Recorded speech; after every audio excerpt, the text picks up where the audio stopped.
Ladies and gentlemen, we are back, and it's an absolute honor to have my friend Mark Marrow back on the podcast. What is up? Hey. Good to see Almost, you, man. I almost lost my breath there for a second. No, dude, listen, it's an honor to see you. It was an honor to finally meet at Road Atlanta, but we'll get into all that here shortly. What's been going on, bro? Well, since I saw you rode Atlanta, it's actually been kind of a Debbie Downer. On the drive home, I was like, "Oh, I got a little sore throat," and then Monday I was like, "Oh, I might be coming down with a cold," and then Tuesday it started getting worse, and Wednesday I was like, "Honey, do we have any of those COVID tests?" And I tested negative for COVID both 2 days in a row. But man, it was worse than any COVID I had. I had COVID 3 times in the last 5 years, and this was worse. And then it started getting better on Friday. So of course I went into work, and then Sunday I went to urgent care and found out I have pneumonia. So yeah, that's going to happen a couple times. But otherwise, I'm in great spirits. Life is going good. This one's not going to send me to the grave, so we'll just keep on moving and thinking positive. That's But, right. That's right. Not a whole heck of a lot. The van and trailer are still in the driveway, unpacked. From Atlanta. From Atlanta. That's how this week has gone. It's been a slow week then. It's been a slow week. I've taken many days off from work, and I've gone through a lot of Kleenex.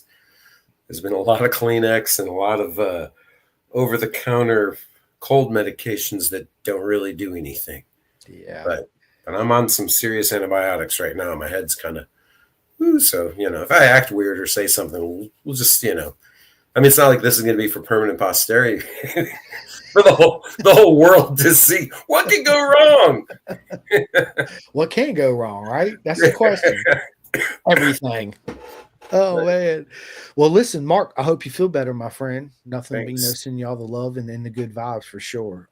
I just want to start off by saying again, man, it was an honor to finally meet. Man, I met you and Jacob McCall and so many other people that I have not had an opportunity to meet, and I finally did. It was a great weekend for sure. I tell you what, from my point of view, riding around the pits at Road Atlanta, every time I saw you, you were like, oh, you were meeting people for the first time that you'd had podcasts with, and and it's part of this day and age that we do so much communication on these things with texts and Facebook and all other forms of social media, and podcasts, and you get to where you know people, but people that you've never even shaken their hand. It's kind of wild. So it's like what you were doing. I've been there before. Like, I'm going to go. My goal this weekend is I've got a list of people that I'm Facebook friends that I've never met before. But I'm going to look this guy down, that guy up, that guy up, that guy. I'm just going to shake their hand and say hi, just so you get that face-to-face contact. I do think it's funny. Sometimes there's a flip side of that situation that can be, I don't want to call it awkward, but it's just a little weird. Like when you know people through social media or Facebook, but you don't really know who they are. And then they just walk right into your pits and just start talking to you. Like, and I'll be sitting there like, who is this guy? Who is he? He's talking. He knows things about me.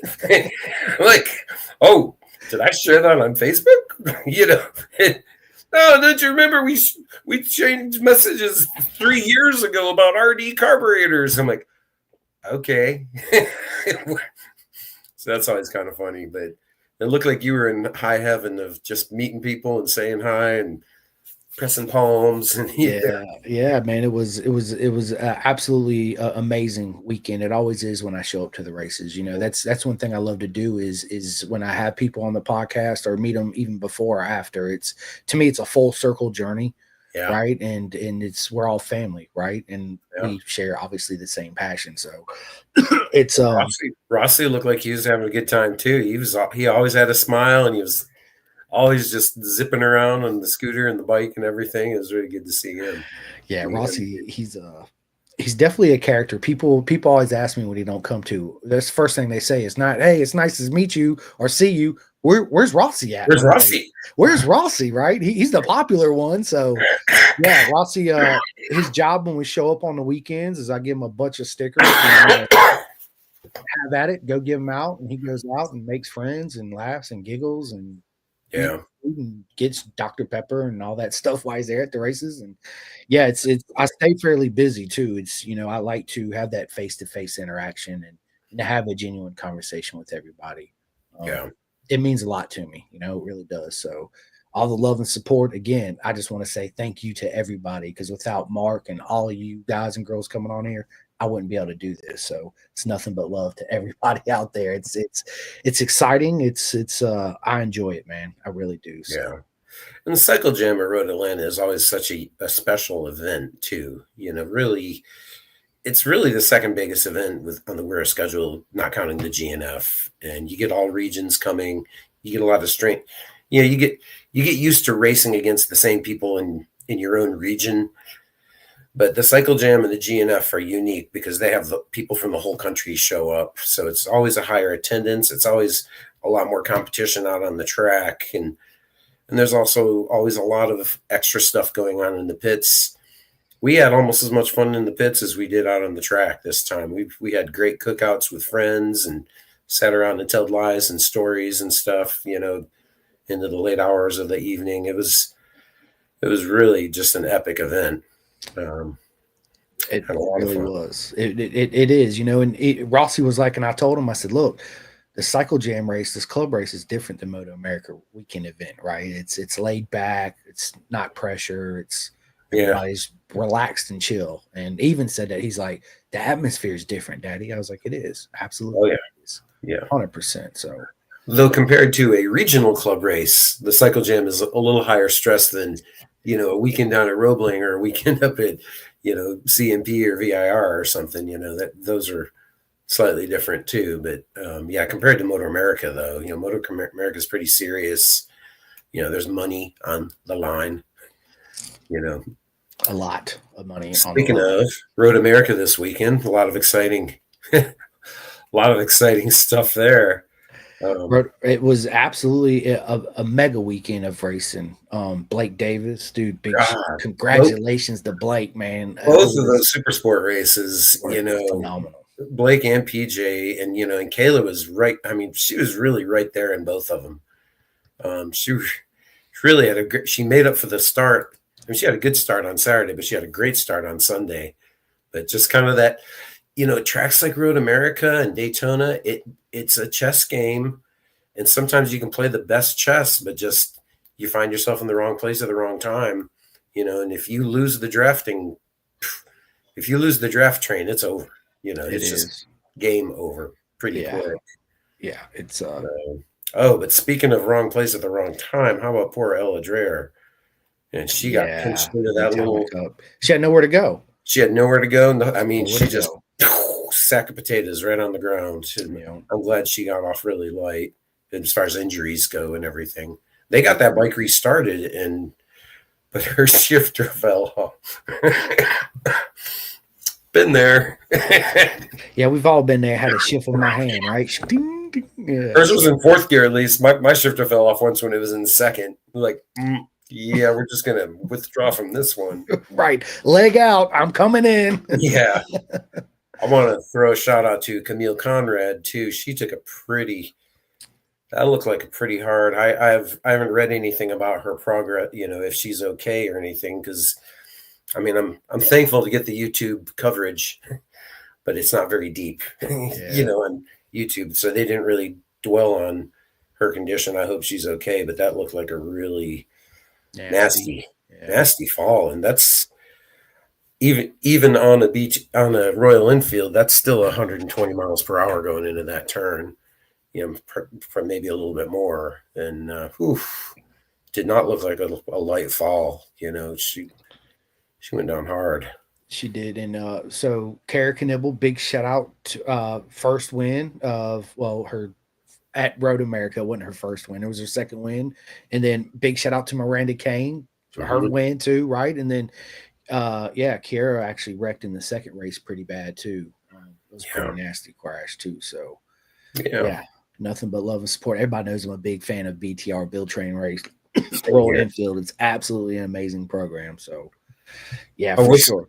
I would say my favorite in Moto America though is Super Sport, and it's because of Kayla and Blake, because they were terrorizing the Weira circle back in like 2017, 18 as 12 and 13-year-olds. So we all got anybody that raced Weira during those years, no one was safe. Nobody. The kids are coming. It's awesome to see them, progress and be where they are, and then you Yeah. can be like, dude, I used to race her when she was, 14 I've years actually old. got the best Blake Davis story. Let's hear it. It's all about stories, right? It's all about stories. We're racing at Roebling Road, and combined classes, typical club race. There's like 3 or 4 different classes, and the Wonder Kids were on the first row with like I don't know what class it was, like GP, 125 or like the ultra lightweight GP or something. And I was gridded like 2 or 3 classes behind them running a vintage race, and I was the only person in my class. So all I had to do was just ride around, and it starts raining. And I'm like, don't worry about it. I'm just going to cruise around. I'm like halfway through the race, and I was like, wait a second.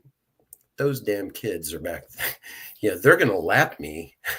And just in time, I look back coming out of 9, and I see both of them. And they're like 5 bike lengths behind me. I was like, oh, that was cool.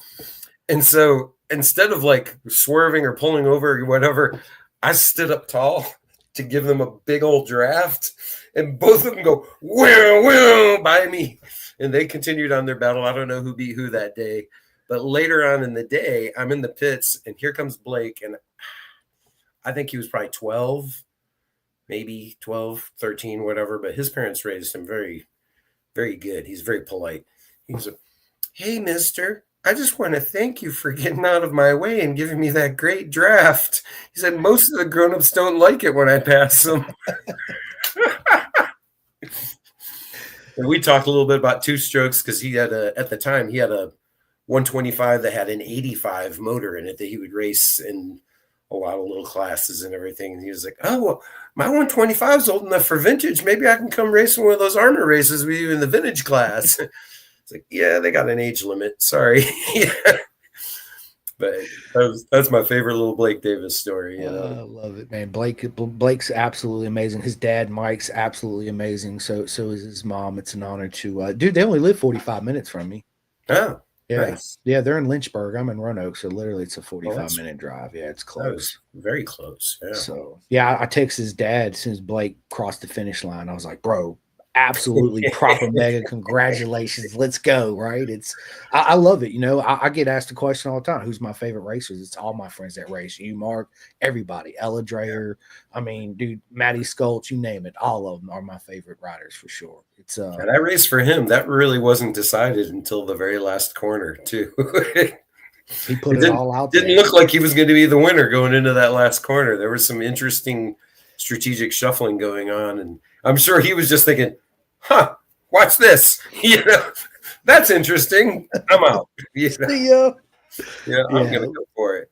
It was that Road America is absolutely a great weekend. Big shout out to my buddy Eddie K and the KSR race team Kawasaki out there too. They did a good job too as well. So yeah, man, absolutely, man. I want to get a couple of these comments, man. We got a bunch of them coming in. We got my man Charlie. What is up? Stoked to finally catch another episode. Let's go, Charlie. And then we got Karen. Hello there. Hi, sister. My big sister. How you doing? Hey, Karen. Melinda Hubbard. And my little sister. Look at that. The full family coming in. Support. And then we got, of course, the legend, Matthew. What is up? Chris and Mark. You, brother, you. Man, I'm so pissed. I didn't know that he was having his part 2 on Monday.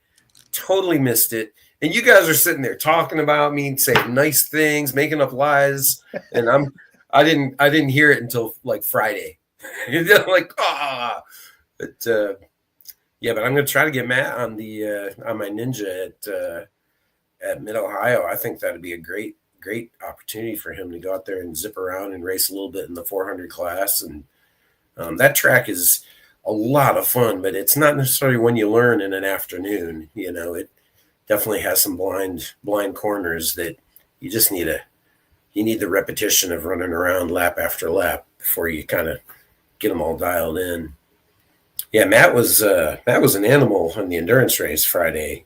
We were we were very lucky to have him on the team that day.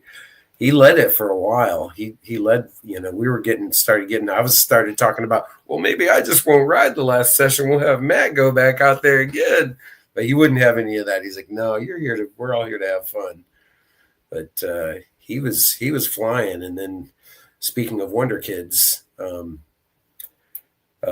Gawker, Nathan ran him down, bro. I was standing there watching. I'm like, dude, how's Nathan in fourth place? Like at this track on a 125, it's because he is absolutely a legend. He is so fast. I don't know what his situation in the endurance race was, but I think he was dead last on the start. And I was watching his lap times, and it was like 50, 49, 48, 47, 46. Matt was going 47, 47, 47, 47. So in the beginning, I was like, oh, yeah, Matt's got everybody covered. But then I started seeing this person moving up the ranks. I'm like, who's Fat Bob racing? And you look out on the track, and Nathan is not fat. He is not fat at all.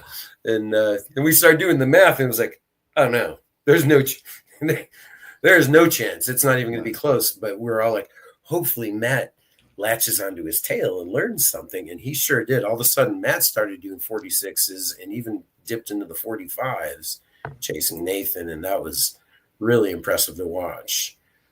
But then Eric and I were on the bike, and we're doing 55s. It was like, okay, I see how it is. The serious racers and then the hobbyists over here. Right.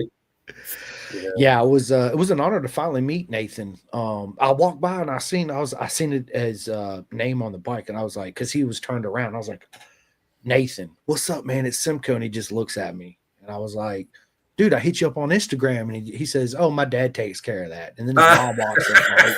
And I'm like, hey, I'm Simcoe. She's like, yeah, I know who you are. I was like, I want to get, honored to get him on. He's like, yeah, we'll get him on for sure. So it was, he's not a talker. Okay. He's not a talker, but man, you watch him ride. He's, who reminds me of is Rossi Moore. Yeah. He reminds me a lot of Rossi Moore. Rossi, he talks, but the talent and the riding style and the way he rides the bike is very much so. Very much so. Yeah. And this isn't his. I remember being aware of him last year and seeing his speed last year. It's like, woo. Yeah. That's a force to be reckoned with. And he's only gotten faster, so he'll be the next one we're watching. Is he 13 now? 13, 14? I'm going to say 13, maybe. 13. Yeah. So he still has 3 years before he can do anything pro related. And when he does, Mark, it's going to be trouble. It really is. It's going to be trouble for sure. Yeah. And then, did you meet my buddy Paul McKee there at Road Atlanta? You know Paul, don't you? I know Paul. We're not close, but we're Facebook friends, and we've chatted and stuff like that. Yeah, he's old school. He's been around for a while. Yeah, Paul's absolutely amazing. He says, the dude shirt game is on point, fellas. There he is right there. Yeah, so listen, real quick, big shout out to venomsport.com. Aliki, she sent me this shirt, and I absolutely love it. It's my favorite shirt. I ain't gonna lie. My wife's seen it, and she's like, no, that's a badass shirt. So big shout out to you guys. Hear me talk about it all the time. Venomsport.com, right? And then the Racer 411 program. There you go. So yeah, it was awesome. And then we got Ellen, of course. Ellen, it was an honor to meet you. I already gave you your virtual hug. Hey, Chris. Hey, Mark. Hi. We got Terry Cooper. Hey, Mark. What's up, Terry? How's that foot doing, man? Terry got messed up early in March at Savannah. He was going around Road Atlanta in the foot wagon. So I've just recovered from my own foot hell myself. So my heart goes out to him. It tore me up. It broke my heart seeing him still in the boot and all that stuff. But it's, he's young. He'll heal fast. Yeah, it was great to meet Terry too. He's one that I finally got to meet down there that weekend. So yeah, I'm looking forward to having him and Yeah. Jacob on the pod for sure. Then we got Steven Peterson. What is up, I man? gotta embarrass Steven just a little Let's bit. do it. I love Yeah, it. Steven is matter of fact, I'm gonna talk while I'm scrolling through my phone to find a picture. But Steven took my school a year and a half ago, 2 years ago at Savannah. And I'm like, he was, the mock race ended up being red flag, so we never got to find out who was the fastest one in the school. But he was one of the faster guys in the school for sure. But Steven had this wonderful moment of, we talk about do as I say, but not as I do. Very much so. We call him Nooner around here, if that's a hint. Nooner, I love it. But Steven's been on a tear lately, and added insult to injury, he runs the same class I do, and he's been spanking my ass. Sucks for me. If I could drop 1 second, I could hang in his draft, but I just can't hang in his draft. It really stinks. I guess it was 2 years ago because that wasn't it. Pardon my distraction, but I got to show the picture. Got to show the picture. I can't wait to see it. Yeah, I cannot wait to see it. It's so rewarding as a teacher to see your students do well. And hey, it's not all my job. I mean, I show them how to get into the sport. The rest of it's up to them. But lately, I've just been like at Atlanta and at Savannah back in March. I've just been blown away at how many of my students are really succeeding right now. And we're going to have Jacob on here next month or soon. He's another one that's just, just unbelievable. But Steven, I'm just so impressed. I guess it's more impressive to me with Steven just because he runs the same class as me. So there's a real direct, comparison. Direct comparison, yeah. But he's crushing it. And he's not just doing his class. He's bumping up into bigger classes and still winning. I believe he cleaned sweep all 3 classes both days at Savannah last weekend. Congratulations. That's not easy to do on a Ninja 400. I mean, super stock, you're like, oh yeah, well that's a given. That's the class the bike's for. But he goes into bumps up in the clubman and lightweight twins, and those are really hard classes to win on a 400. We're getting closer. Yes, they are. Eli says, "Hey, Mark." Yep, there's Eli. He's another student of mine. He's just getting into racing. He's about to have, not his first race. His first race this year is coming. He's going to be at VIR. I love it. I win because I'll be at VIR. I'm going to Azra in 3 weeks. I'll be there. And then, of course, I'll be there for Moto America. And then the weekend after that, they have another club event, too, that I'll be going to as well. So. And he's one of those people that races one of those bikes that you can't race that. There's no class for that. He races one of those GSX 8Rs. Nice. They're a little too fast for lightweight classes, but they're a little undergunned in the heavyweight classes, but he really likes that bike and he's racing the bike he likes. That just doesn't matter. Man, this was 3 years ago that Steve took my school. Kind of embarrassing, but now I'm circling in on it. We're about to find the killer picture of the mock race. Steven's big moment was the mock race. So all this time I've been talking about Steven. But here we go. We're getting close. This is his day. I see all the.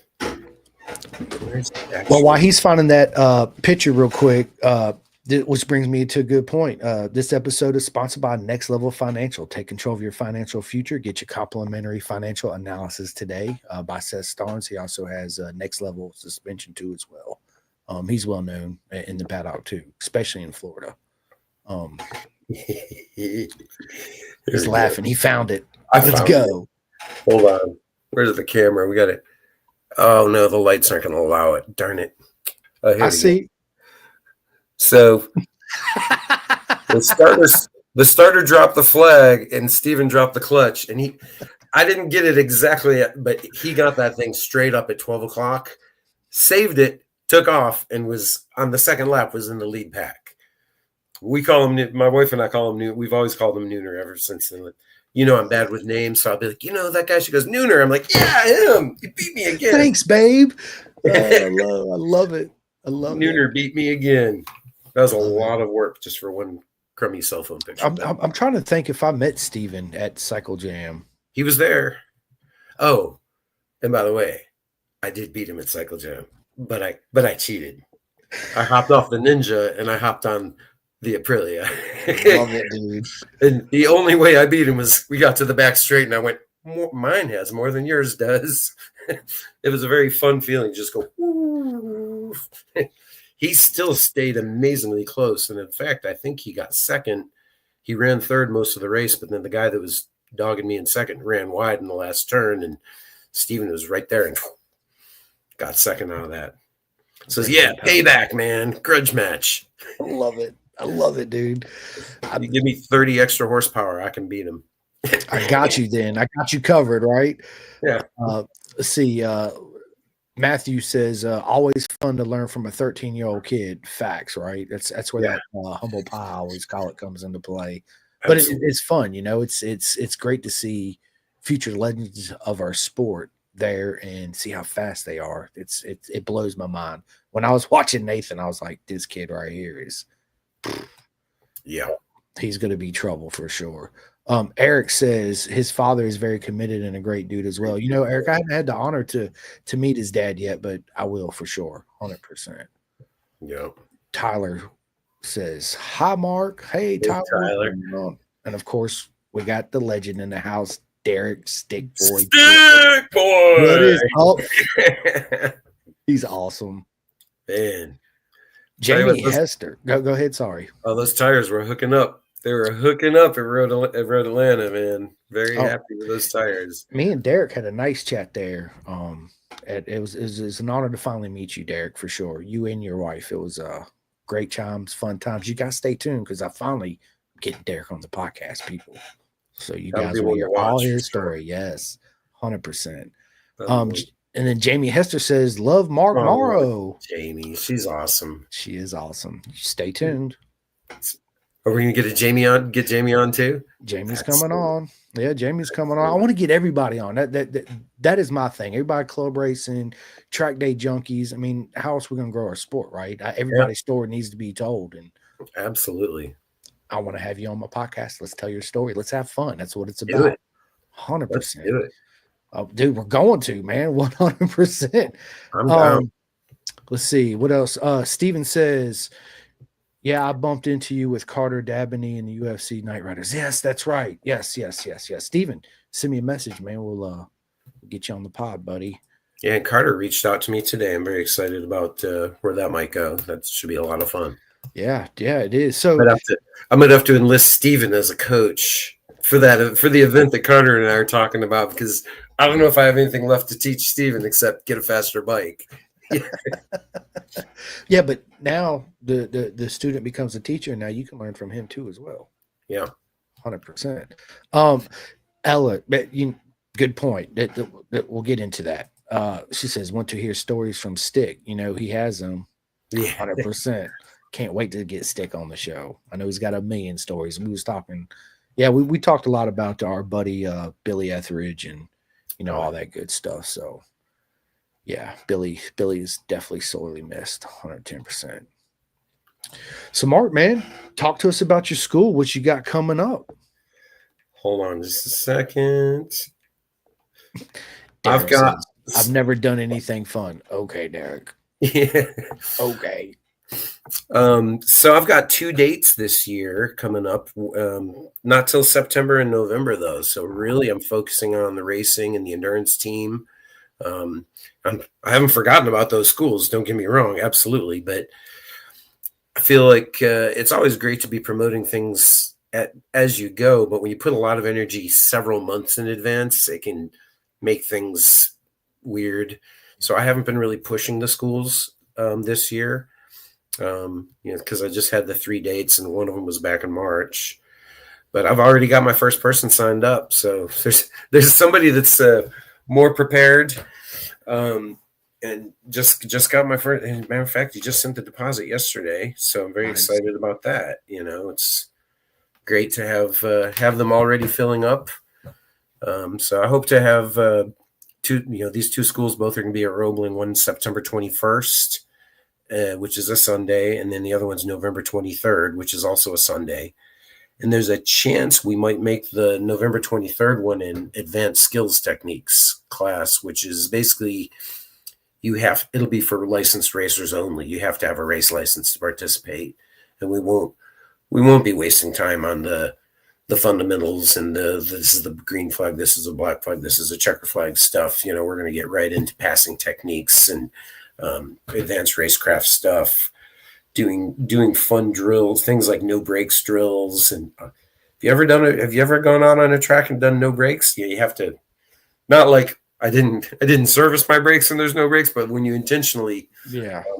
I first experienced that taking Keith Code's school 28 years ago.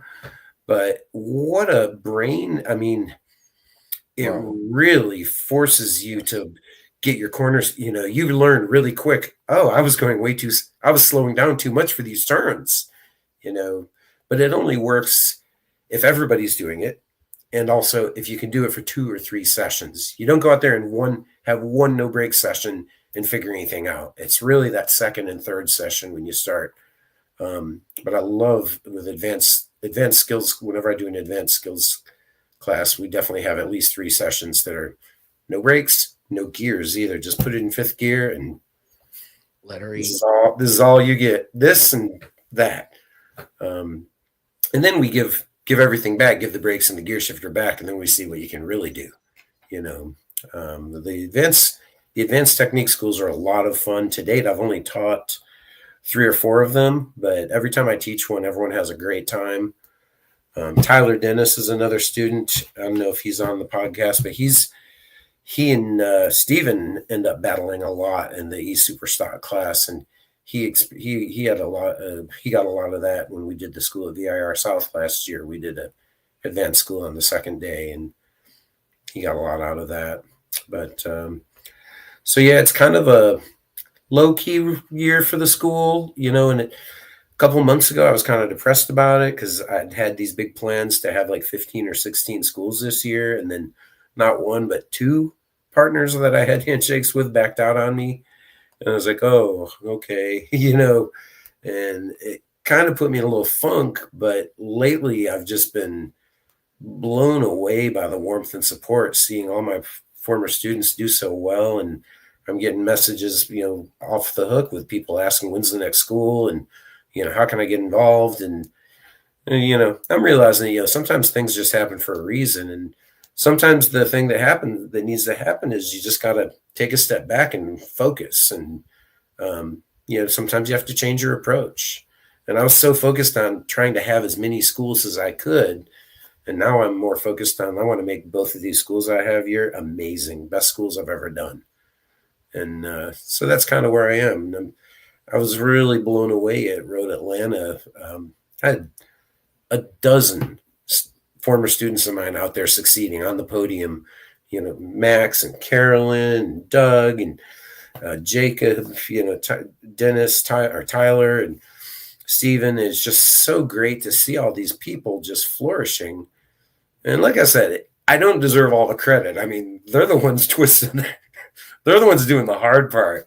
But I definitely have a little pride, and 100%. I think all the little bit of funk I was having a couple months ago, that is long gone. I'm feeling really good. Good. You should be proud of yourself. I see it when you talk about it, the smile on your face when you talk about your students and how good they did and how it makes you feel. And it's absolutely amazing what you do for everybody. They love you. They learn so much from you, and that's why they keep coming back. I mean, let's go, right? That's what it is. And speaking of the no breaks, yes, I did. I remember when I first did it with CCS and physics, and they're like, "Yeah, we're gonna go out," and they talked about it, and I'm shitting myself. I'm like, "What are you talking about? No breaks? What is this? What? Yeah, I forget. It might have been 5th gear, 4th gear, one of those. It might have even been 6. I'm not sure. And I just remember going out there for like 3 laps, like just totally shitting myself. Like, this is just absolutely. But then once I started to relax, then it started to make sense. I was like, okay, yeah, I'm definitely breaking too much for this corner. I can definitely do this, which Yeah, it you could does. just move it back a little farther, back a Yep. little farther, back a little. You just keep on rolling that spot that you let off, and the beauty of it is that the bike will decelerate at the same rate every time. Whereas when you're using the brakes, there's a variable. The variable is you. How hard are you squeezing that lever? You know, and I just love that stuff. I do too. I did it when I did it with the Keith Code Super Brake School. It was at Road Atlanta, and this was in '97 when there was still the gravity cavity. The So legit. it was quite an experience. Like I was going down the hill in the cavity. I was like, let off now. And all the way down, I'm like, that was too late. That was too late. That was too late. Oh my God, I'm going to die. I'm going to die. I'm going to die. But then you going up that hill, you scrub a lot of speed. And by the time I get to turn 11 and be like, oh, here we go. You know, but oof. I want to give another shout out. I want to talk about another. We've mentioned Jacob a couple times. He's not only a former student of mine, but also he's the first person to take part in my mentorship program. And this was something that it kind of happened organically. I really helped out one of the BTR racers one year, a good friend, Chloe Peterson. She had some good success. And that was just, because Chloe and I are friends and I like to help her out. But she had a lot of nice things to say about the input that I was giving her. And I thought, man, I should offer this as a service. And so I kind of went down and tappity tap, tap, tap on the computer this winter, and I kind of created this whole mentorship program. And I broke it into 3 different levels, kind of like a track day level, a club racer level, and a you want to go for it level. And Jacob called me up. He reached out to me asking about it, and we worked out some things, and I'm kind of sponsoring him on it. So you can read into that whatever you will, but it's been an incredible journey. And what a great racer to work with. Jacob's really got his head screwed on straight. And he's fast. He's very fast. He's at Road Atlanta, he finished 2nd overall in B Superstock. Wow. The only person that beat him was the winning expert rider. And then this weekend he did the same thing at Savannah. He's really fast. But what's really impressive to me about him is that when he makes mistakes, he doesn't go into defense mode. He doesn't go into excuses mode. He owns up to it. He says, I screwed this up. What can I do to make it better? And he just automatically thinks that without having to be told. So refreshing to work with people like that. And I'm really excited to see his success, and any small piece of his success I can claim as a win for me, because again, he's the one doing this and I'm just the one talking in his ear. That I like to think of it as like I'm Mickey and Rocky. I'm in his corner, with a water bottle and the towel. Come on, you stink. Yeah, you stink. You what stink. are you doing? You suck. Yes. But really excited about the mentorship program, and so looking to have more people take advantage of that, because I think it's really a great service. I've never gone pro. I'm not a pro racer. I'm a club racer. But what the unique thing that I have is 30 years of club racing and 30 years of successful club racing. So you want to go Moto America? I'm not saying don't call me, but there are, to specifically know Moto America, you probably want to talk to some Moto America racers, but you want to go club racing? I got you. I know what it takes to win club races and championships, and it's my pleasure to help other people figure that out. So, for sure. What's up, babe? Are you still live? Yeah, I'm still live. Why, you coming in? No. Why not? I think my wife's camera shy. oh, It's okay. It's absolutely. And we're talking Jacob McCall. It was great to meet him. He is, it was my first time. I've talked to him before on the phone, but getting to meet somebody in real life, you feel the vibes and everything, right? He is level-headed kid. I shouldn't even call him a kid, young adult, right? He's he's super fast. I watched him race too. And I was like, I said, did you see him race? He yes. is truly gifted on a motorcycle. It's fun to watch him.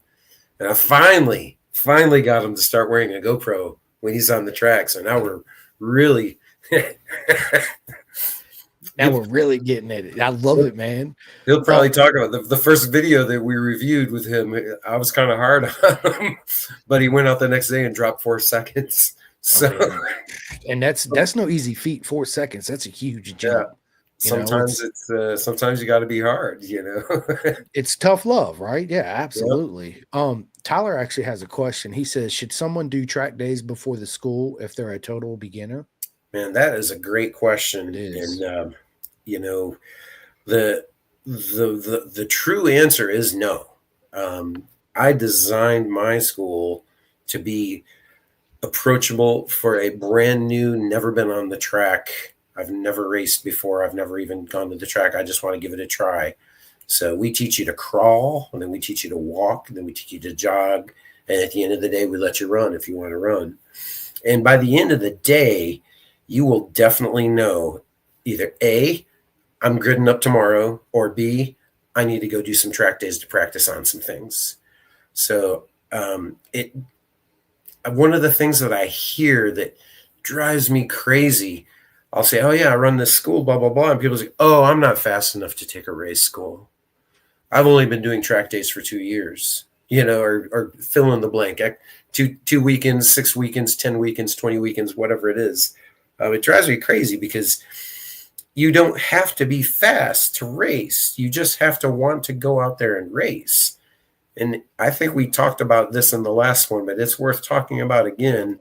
And the meme shows up on the internet every once in a while. But in a race with 20 people, there's going to be one winner and then 19 people that learn something. And, if everybody that lost sucked, then there wouldn't be any racing. You're not a loser because you lose. What was the movie with Will Ferrell? If you're not first, you're last. Yeah. Days of Thunder, not Days of Thunder, but I know what it is. I'm waiting on you. You know what I'm talking about. I just can't names. Are Ricky Bobby, baby. Talladega Nights. Yeah, Talladega Nights. There it is. Thank you. That was a hilarious movie. We all love watching it, but it is not true. If you ain't first, you're last. No. That's not what racing is about. A pound of Bam Bam, whatever it was called, in a Cougar in the car and expect you to go. It was funny as hell, though. I ain't gonna lie. He's like, you're either going to jail or you're going to win. He's like, I'm out. Yeah. So back to Tyler's question. Absolutely not. It's not required to take track days. It's not. And if I want to get on my soapbox and preach a little bit, I'll say it's actually a bad idea. Because the longer you're at, and no disrespect, some of the track day organizations are really putting a lot of effort into rider education now, but that wasn't always the case. And so many times I've had students come into the school that, oh, I've been doing track days for a year, 2 years, 3 years, and they look at the school as just a little formality. And then like very early in the day, I start telling them things that are completely different from what they've heard in the pits. They're like, well, that's not what I heard. I'm like, yeah, well, who told you? Was it a racer? Well, no, it was Billy Bob, but he's been doing track days forever. I'm like, okay, well, I've won 58 national championships. How many's Billy Bob won? Has Billy Bob run in a race before? No, he's never done a race. He says racing's too expensive. So it is actually easier for me. My job is a lot easier to have people that are brand new, right off the street, either street riding or dirt bike riding. Dirt bike riders make those are some of the easiest transitions to road racing too. When I get motocross riders that like, hey, I want to try pavement, it's like, here, so we're just going to teach you to do the opposite with your body position. and I just need to teach you to slow down. Like this. Like, slow down. Life is not a double jump, Not a triple. Motocross, or actually flat track racers, make the easiest transition. Yeah. Flat track racers, I've never had a flat track student that wasn't the fastest person in the class. I've had one that had never ridden on the pavement. I've rode like twice on a road bike, but I grew up racing flat track. I just raced flat track. I want to try pavement. Like first time ever being on pavement, instantly fastest guy in the class. Flat track racers, they have it. They're just used to the back end being kicked out. You got to teach them to not kick the back end out all the time. Like we just want to occasionally do that, not every corner. But you look at Cody Top in Talent Cup, right? He's straight flat track thrown into the deep end, and I mean he's hanging with the future legends of the sport, Ella Dreyer and all of them. So absolutely fast, absolutely fast. You could tell he's. Go ahead. I was just saying, I just love getting students that have no track day or a track day or two. That's kind of the sweet spot. Because the one thing that I will say is that it is bad when I get a student that thinks they want to try road racing and then they're not holding the throttle wide open on the straightaway. I'm like, oh, maybe you should have gone to a track day or two because, we're all holding the throttle open on the straightaway. It's the turns that you got to let it off. So I'm happy to see people with like 1 or 2 track days, but when I get the ones that have like a year or 2 of track days, I'm like, oh, it's going to be an uphill battle. There's going to be some unlearning that's going to have to go on. Breaking bad habits is what I call it. Breaking bad habits. Yeah, you got the carrot and you got the stick. We need a lot of stick with those ones. Stick with those ones, right? Absolutely. No, I mean you're right. I preach it too all the time.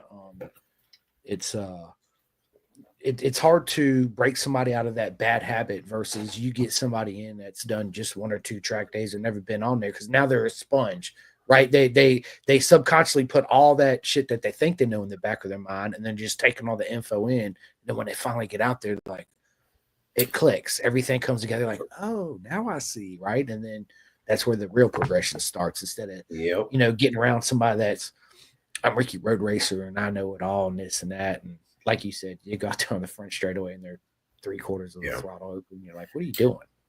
But also don't take, I realize that those words could be taken harshly. I'm not meaning to be, talk about track day riders because there are some fast mofos at track days.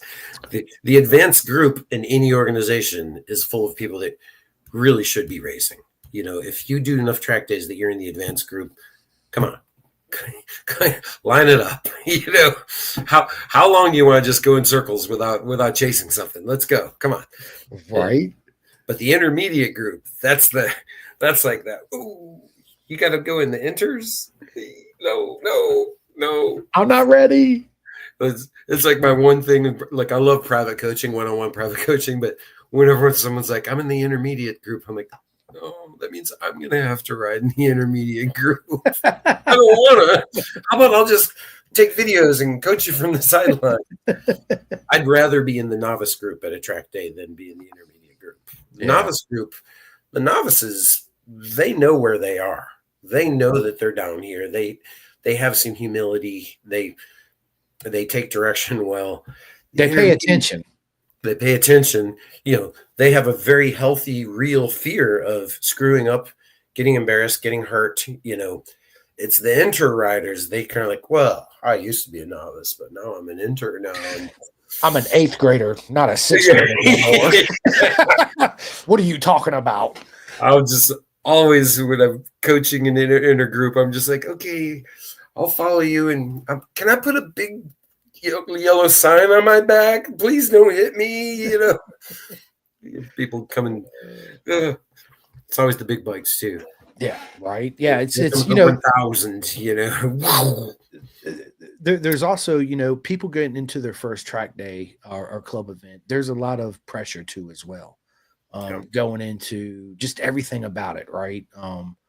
But talking with people like you and phone calls and advice and taking schools, it helps ease the tension. Now they kind of expect nobody's ever going to be ready for your first track day, right? Everybody's so focused on, I want to drag my knee, right? And if you try to drag your knee, it's cool, don't get me wrong, right? But you do it when you least expect it. That's what I'm saying. If you try, just come, just let it happen. Let it happen the way it's supposed to happen. I don't mean to be crude, but it's kind of like high school guys trying to get laid. If you're trying to, it's probably not going to happen. But when you just chill out and be yourself, all of a sudden, my knee's on the ground. Look at that. Look at that.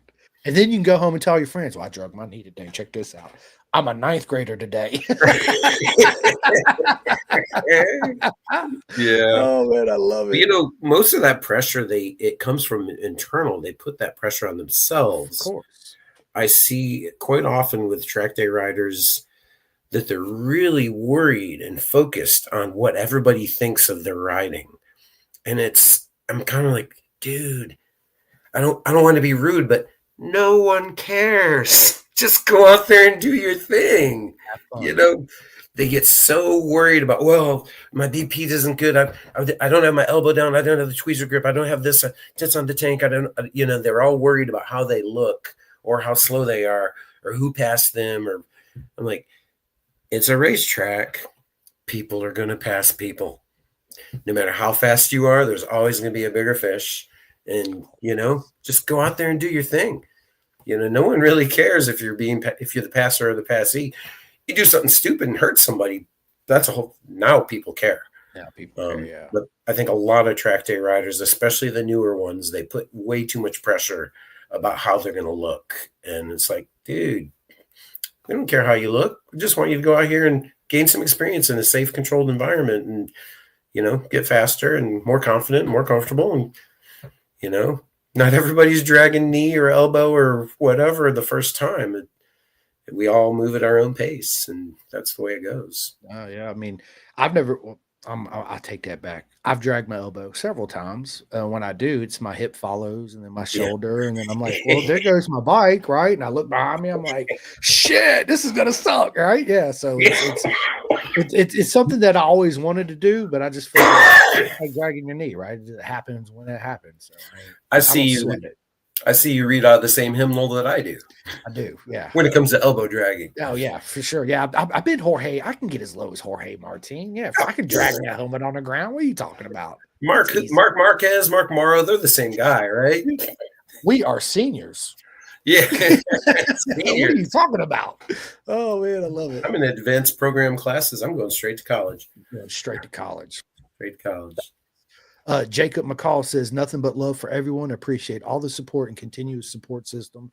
Y'all are the real legends of the sport, including this comment section.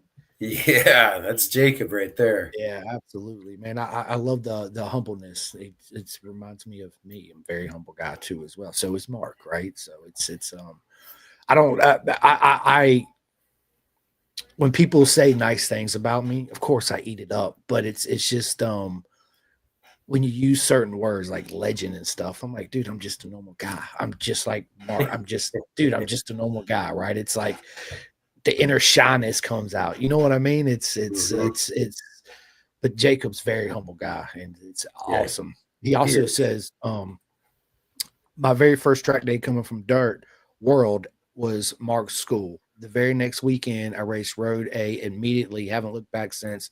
Just be a sponge in all aspects, and you'll enjoy what you can achieve. It's a fact.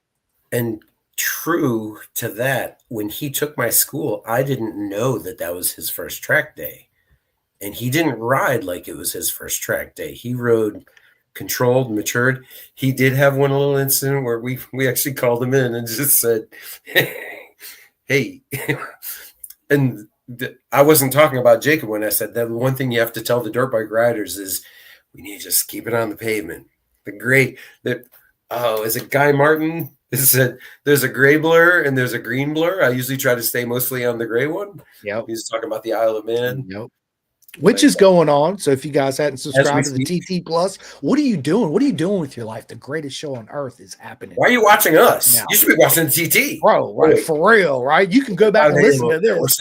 We're safe. Yeah, it's nighttime there now, but you can always go back and watch the reruns. But yeah, it's very humbling to have people come into your school that are like these little itty bitty sponges and they just take it all in. And then when you see them out there and you ride with them, you're like, man, they listened. Like, this is awesome. They listened for once, right? It's like, this is how I explain it. Like, I could literally tell Rossi something, Mark, like, I wouldn't do that, right? And then you can go up to him and say, I wouldn't do that. He'll look at you and be like, okay. But he'll look at me and be like, yeah, whatever, Dad. Whatever, dude. Right? Yeah, whatever. You never teach your own kids. There's a rule there. Well, yeah. Yeah. It's true. It's very true. So it's very true. I think it's interesting, the whole humility, and this sport by its nature, pushes us to achieve and make ourselves the center. But I'm at heart, I'm a very humble person. And so throughout my racing career, and I'm actually kind of this, there's a psychological term for it, but I'm always, I'm an underdog. In my mind, I'm always the underdog. I've had seasons where I dominated, but I still thought I was the underdog. And people look at me like, "You're not the underdog, dude." I'm like, "No, I just got lucky, or the fast guy didn't show up, or his motor blew up." I always have some excuse why I won. Other people are making excuses why they lost, and I'm like, "No, it's not right for me to be here at the top step, but I just happened to be in the right place." And it's always been kind of, my dad was a psychiatrist, but he passed away before I got a chance to talk to him about this one.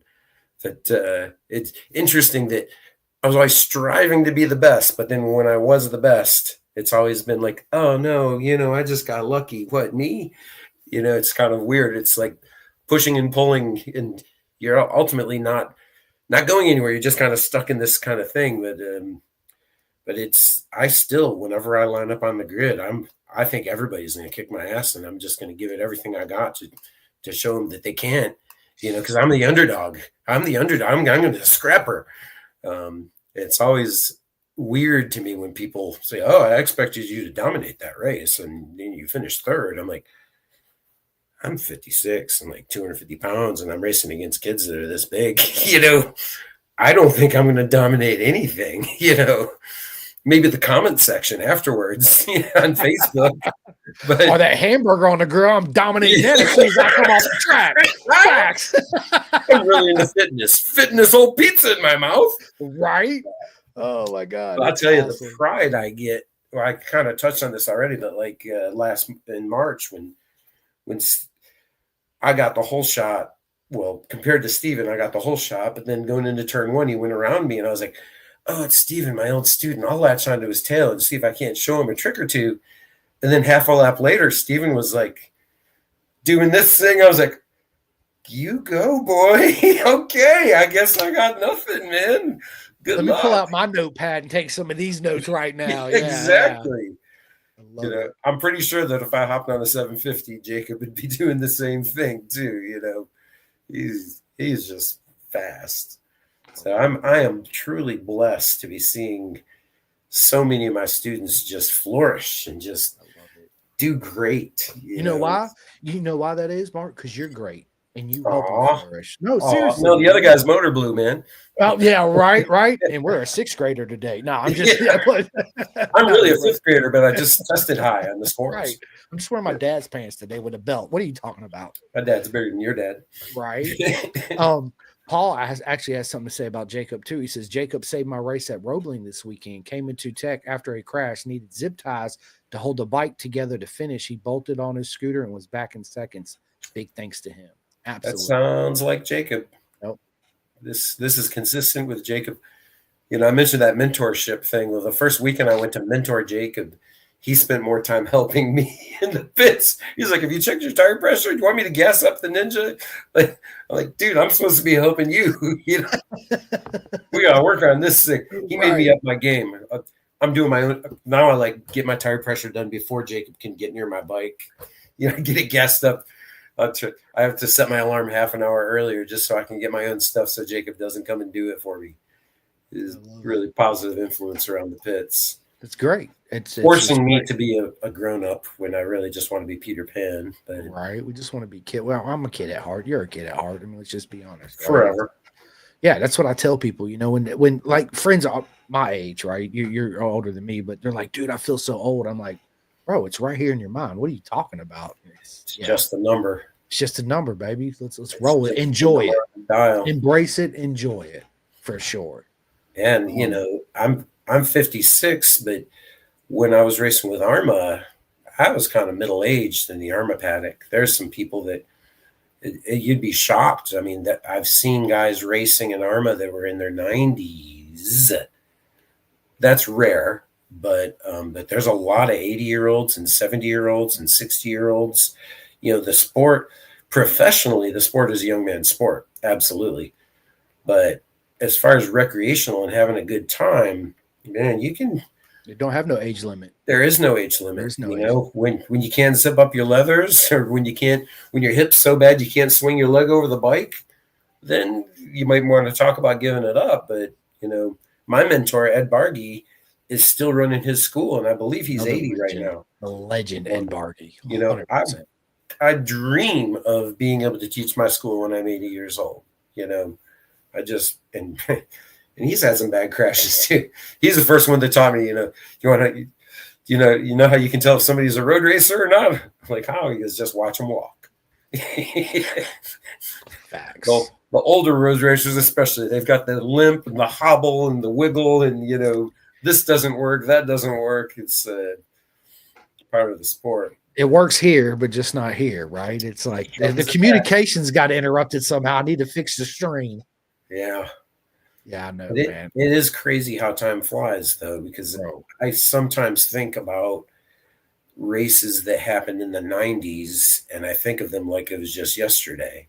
And, of course, there's other races that happened in the 2000s that I can't even remember. But the older ones I tend to remember very well, the stuff from my first couple of years of racing, and when I was learning all those big lessons, the ones that really hurt. Right.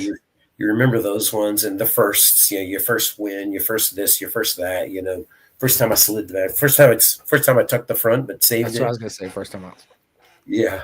First time I tucked the front and didn't save it. Facts, right? We've been there. You can't do one without the other. No, you can't. The first high side. Yeah. We all been there.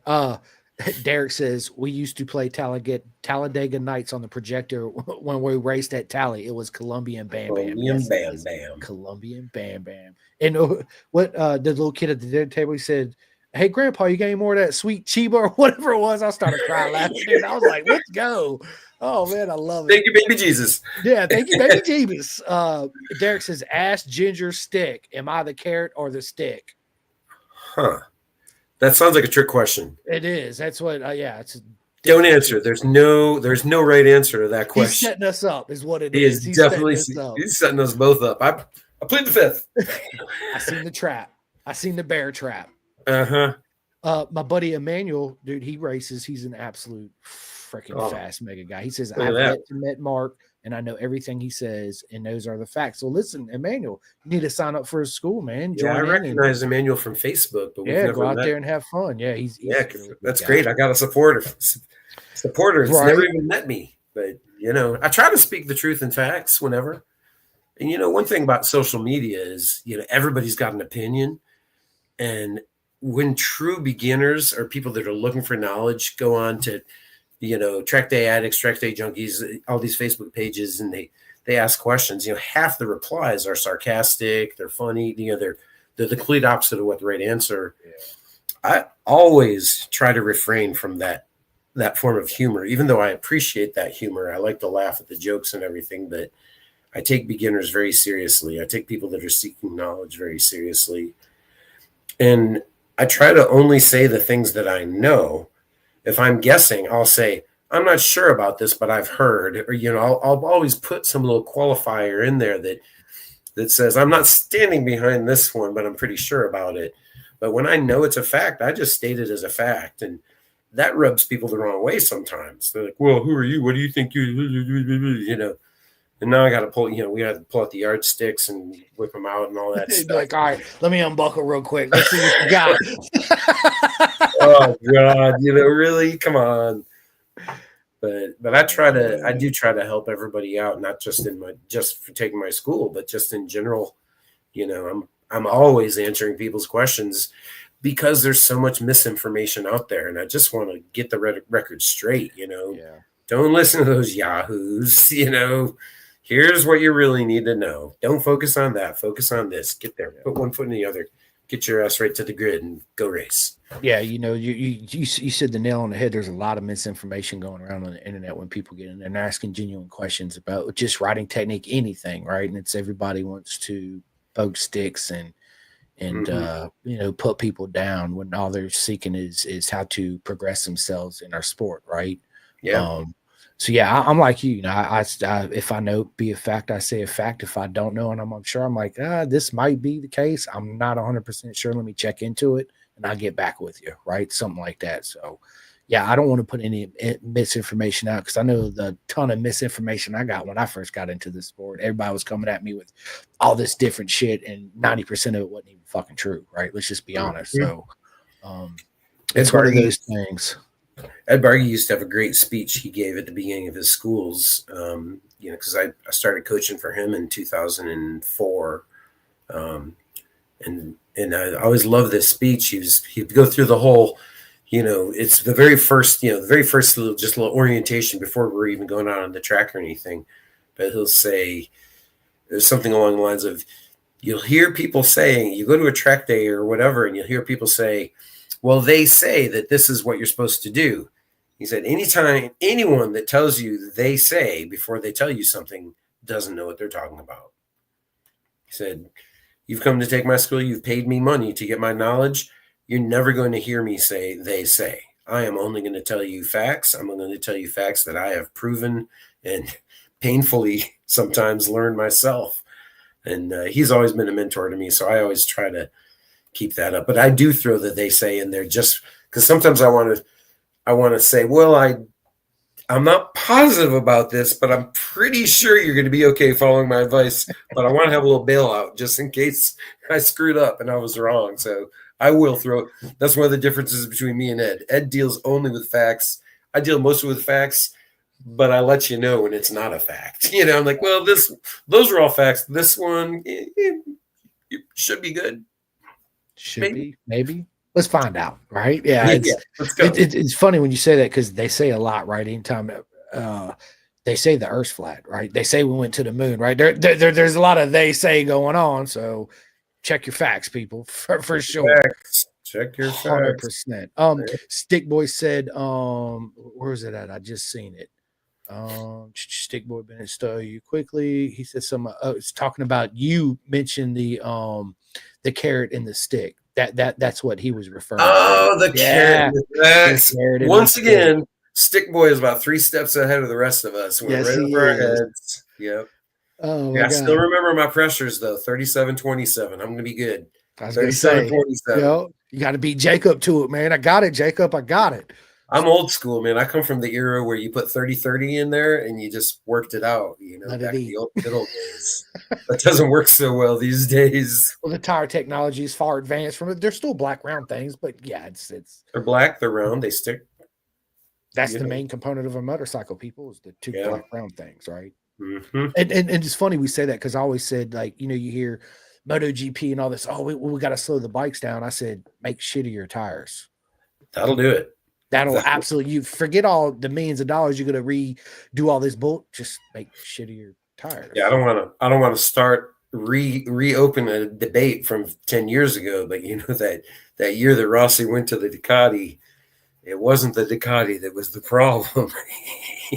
It's funny you say that, Mark, because I tell people that's the best analogy that I use when I say, it's such detrimental to have a rider in a positive environment behind the closed doors in a garage, right? Look what happened. Look what it did to Rossi. It almost destroyed him because the guy didn't believe in him, right? And now he lost his self-belief. And once that happened, mistake. Then he got back on the Yamaha. Game over, right? So it's very imperative that it's and people too, they'll be like, oh well, last year he dominated on this bike, but now he's on this bike and he sucks. I'm like, dude, he didn't lose his talent. What are you talking about? That has nothing to do with it at all, right? You're not gonna take a fighter pilot out of F-16 and throw him into an F-18 he's never flown before and think he's gonna maneuver like it was, it's going to take time to get there. It might take him a little longer to get it started up. Once he's in the air, he's like, ooh, alpha. Right. Love it. Yeah, it's kind of funny. I'm a huge Rossi fan like you, but I didn't like Rossi when he first hit the scene because he was always riding the best bike, and I only root for underdogs. And so when he was on the Honda, I was just like, yeah, whatever. He punk kid, he's riding the best equipment. But that year he switched to the Yamaha, and him and the Biaggi had Biaggi. that big battle at South Africa, Never and forget it. Biaggi would go by him like he had seven gears on the straightaway, and he just make it up in the turns, make it up in the breaks. Came down to the last lap, last corner.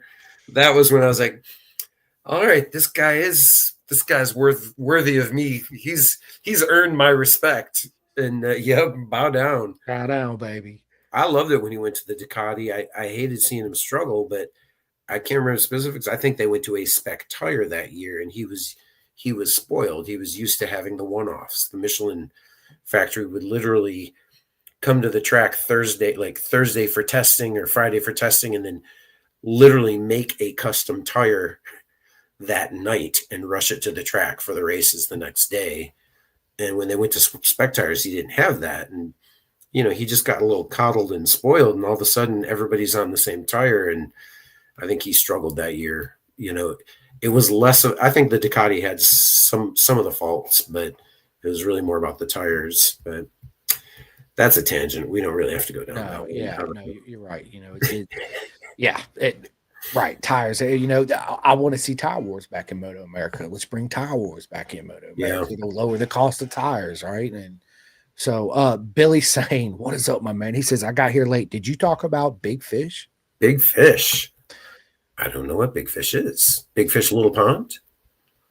Little Pond, Big Fish?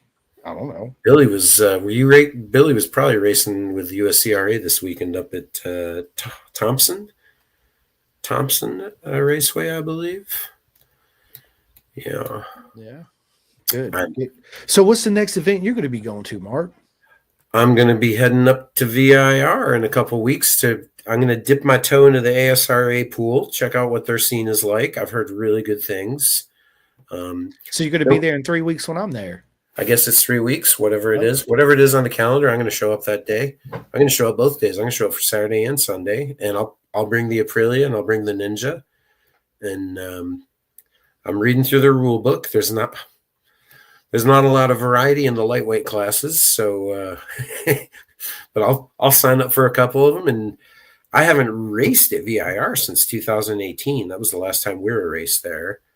Arma's never raced there, and I never raced with ASRA before. I raced with CCS back in the day when you used to race CCS, back in the 90s, but I haven't raced with CCS or ASRA in over 20 years, so it should be fun. No plans to chase championships with them or go to a bunch of events, but man, VIR is 70 minutes from my house. I can't not race at a track that's so close to home, a track that I love like that. So I'm gonna go check it out. Yeah, it's June 14th through the 15th. VIR, baby. Let's go. I will be. That's there. 2 weeks, dude. Yep, 2 weeks. 2 weeks. I hope this is cleared up by then. And me too. Mark. And then 2 weeks after that, I'm gonna truck all the way down to Barber with the Weir races down at Barber. They've got a race there June 30th, I believe. So I haven't been to the summer Weir race at Barber in about 5 years, and that used to be one of our favorite. You go to Barber at the end of the year, whether it's the Arma Vintage thing or the Weir GNF thing, it's hectic, it's chaotic. It's a big, busy event. Track time's limited, pressure's high. You make one mistake, you're pissed off. The summer event is pretty chill. It's just a club race at a really, really nice track, and I like going to that one. It's pretty fun. Barber is a beautiful facility, but when you got security guards around saying you can't go there, it's not so much fun. When literally you can just go anywhere, you can just go up on that hill and watch the race from wherever you want to race or watch. It's a lot of fun there. So I'm excited. And I was supposed to race at Barber twice last year, and I missed both of those races because of my accident. So I'm going to do a little makeup, get reacquainted with one of my favorite tracks, I love it. I've never been to Barber. It's my goal next year. I want to go. You should go. You should go. It's only 7 hours from my doorstep, so it's not bad, and it'll take your breath away. The place is a beauty. You drive in and it's all in this bowl of a valley, and it's just like the access road going around, and the museum is spectacular. I love the museum, and I love going to there and playing amateur curator. Yeah, I took some friends. We all went there one year, and like every exhibit. And I wasn't trying to do this. I'm just kind of a nerd, and I read a lot, and I drink wine. Um, but but I just kept on talking about all the displays. And like, oh, well, that's the TZ 125. Hey, that was the first year of the clutch going this way. The other one had the clutch going, and they're just staring at me like, you need a job here. Are they hiring, man? You should work here. Like, yeah. How much do they pay? Museum curators usually don't make it. It's usually a volunteer only. No, I can't do that. I can't do that. That's hilarious. I can't do that. I can't. That's definitely worth. You should go there. I'm going. I'm going. And you know what I'm looking forward to? Seeing you again, my friend, in 2 weeks at VIR. VIR. Wife coming with you? Of course. She never missed it. Good. We'll have to grill out this time. I'll stick around and we'll throw some stuff on the grill. Listen, we're gonna end this here in a few. We're an hour and 15 into this. Okay. We will definitely listen, Mark. Always. You're coming back home, brother. Trust me, we still got so much more to talk about. Anytime. But before I let you end this podcast, I just want to say a couple things. First and foremost, again, thank you to everybody that watches this podcast. It's nothing but love. I mean that. It's without, again, Mark and everybody coming on here, I would not be able to do this. So I love every single one of you guys and girls. And if you have not yet, please go to all my socials and hit that ding, ding, ding bell. You guys know the routine. Big shout out to Next Level Financial, bisontrack.com for all your – hold up. I got a new camera. So now – all right, hold up. Wait, it's not following you. Hang on. I had to turn. Oh, there we go. Yeah, there we go. So my bison suit right there, people, bisontrack.com. Let's go. Big shout out to Chef Eats, TST Industries, the clothingkings.co.uk, where you guys can go to that website and get all your Pin to Gas podcast merch. Big shout out to SFL Mini GP. You guys and girls can go to miniusasbk.com and sign up for all their events, and you don't need nothing. You just sign up and register. You don't need helmets, leathers, boots, gloves. No, you don't need to bring a bike. You just show up and have fun. Big shout out to RD Racing and big shout out to Jake Marsh, man, for your third place at Big Me's a couple days ago. Proper mega, my friend. Big shout out to Vet2Track. If I have any vets out there, go to vet2track.com. What he does is absolutely amazing. Flying Eyes Optics for your sunglass needs. You guys can use the discount code Pin to Gas. I actually have. I had them. My wife probably stole them because she's getting ready to go to the beach. But everybody loves my Flying Eyes Optic sunglasses. Are absolutely amazing. 64 Degree Racing, Tate sent me 2 custom undersuits. They're hands down my favorite undersuits, 110%. And as I always say, don't show up to a track or club weekend with just one undersuit. Bring more than you bring underwear. Trust me. Just trust us, okay? We learned from our mistakes. Big shout out to venomsport.com on my new shirt. I absolutely love my shirt. Aliki, again, thank you so much. Yes, I'll be placing me in order really soon. Everybody go to tippingracing.com at racer411 at race/CRA.com. Their racer program is absolutely phenomenal. If you're out there in California, look no further. Well, there's my personal note. You guys can't see that, but I'm just joking. Look, Mark looks real serious right now. Look at him. He's like, I was just reading my list. No, you're good. You're good.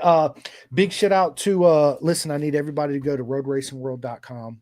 Please donate to the air fence. It's imperative that we have them. If we do not have the air fences, if we do not have corner marshal workers and the ambulance at the track, guess what? There is no club racing. There's no event. There's none of that. So if you want to be a track marshal, get in touch with me. I'll put you in the right people so you can get out there. You guys have the best seats in the house anyway. And go to roadracingworld.com. Every bit helps, whether it's $5, $10, $50. Please donate. We all thank you very much for that. Big shout out to KYT Helmets, K-Tech Suspension, Ghetto Customs for all your custom body work. Chris Parrish is absolutely amazing. Dripping Wet, REB Graphics and GRG Graphics. Big shout out to Woodcraft, Mark 10 Motorsports, Free Hugs Racing, baby, let's go. And Nicole Polyich Photography. So, yeah, man, that was a lot. Mark, the floor is all yours, my friend. All right. Well, I've got a few myself I need to thank. I couldn't be where I am today without the support from all of these great people. There's a nice looking shirt right there. Show them the back. Show them the back. There it is. That's right. And yes, that's my phone number. I know it. There you go. I know I'm crazy. I'm crazy. And if I don't mention Pitbull and turn 10, I'm going to be screwed. So People have been behind me from day one. VO2 Leathers, Pitbull Stands, Scott Clow Racing, Traction Dynamics, Stick Boy, and Monkey Works. That's complicated. I'm thanking Continental and Bridgestone. Podium Motorsports, Worldwide Bearings, Retrodyne Pipes, Vintage Performance LLC, Hinson Clutch Components, Spears Racing, Tony Dukas, Ed Tooney, Moto Tassinari, Vintage Moto, local shop here in the Raleigh area that will work on anything. Great people. Cycle Gear, Wingspire, Keg Hunter Racing, The Bike Guy, and of course, my amazing wife, Eileen. I love it. I don't know. There we go. I was gonna say my camera's not so smart right now, is it? Listen, yeah, it's I cannot wait to see you and Eileen at VR. I can't wait to see everybody there. If you guys are coming, please make sure you stop by, say hello. I'll be making my rounds in the pits, hanging out with Mark, eating burgers, and yeah, burgers and hot dogs. Burgers and dogs, baby. Let's go. Free hugs too. So we give out free hugs. Everybody stop by, give a free hug. I will be bringing. I got a bunch of stickers, so I'll be bringing some more stickers to VR, handing them out to everybody. I'm not sure if Rossi's coming with me or not.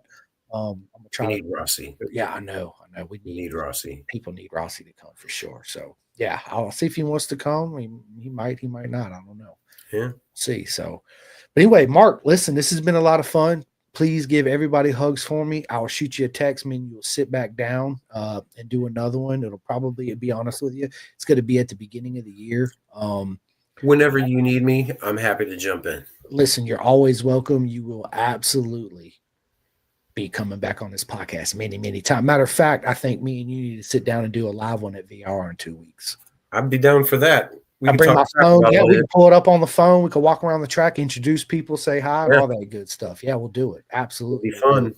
Tom Keith says, love to Free Hugs Racing Team. Listen, I love Free Hugs Racing Team. They actually sent me a hooded sweatshirt, and I didn't realize I had the name on the back, bro. And I put it on. My wife said, "What's up, Simcoe?" Right? And I was like, she's like, "Your name's on the back of that sweater." I said, "Shut up." I didn't even realize I took it off. Look, look at the kitty. Hello. Hey. Charlie's right here. Pass. So yeah. Oh, look, she's trying to control me. She's like, "I got your arm. I'll put you in a full Nelson, half Nelson." Right, I'm done. I'm a teenager. Yeah. I'm an 8th grader. I love it. That's going to be the name of this episode. I'm an 8th grader. I'm an 8th grader. I like it. Let's go. I approve of this message. I approve of this message. I'm an 8th grader. All right. Well, we'll see you next time. Thanks for having me. It's always a pleasure, man. We'll see you in 2 weeks. The honor's absolutely all mine, buddy. I cannot wait to give my hugs back to you and Ellen, and hand out a bunch of stickers. We're going to have a proper mega weekend. I hope to see everybody there. And yeah, on that note, good night, world. Peace out. I'll give you a call, Mark. All right. Sounds good. All right. See you, bro. Calling all two-wheel enthusiasts, get ready to rev up your earbuds with Pin the Gas Podcast, the ultimate motorcycle racing podcast, hosted by Chris Simcoe, one of our very own excellent leaders here in Roanoke, Virginia. With expert analysis, behind-the-scenes stories, and exclusive writer interviews, Pin the Gas Podcast delivers the adrenaline rush of the racetrack straight to your ears. Whether you're a diehard fan or a curious newcomer, you'll gain insights that will transform how you watch and understand motorcycle racing. On your favorite podcast app, join Simcoe as he takes you on a high-speed journey through the world of motorcycle racing. Pin the Gas Podcast.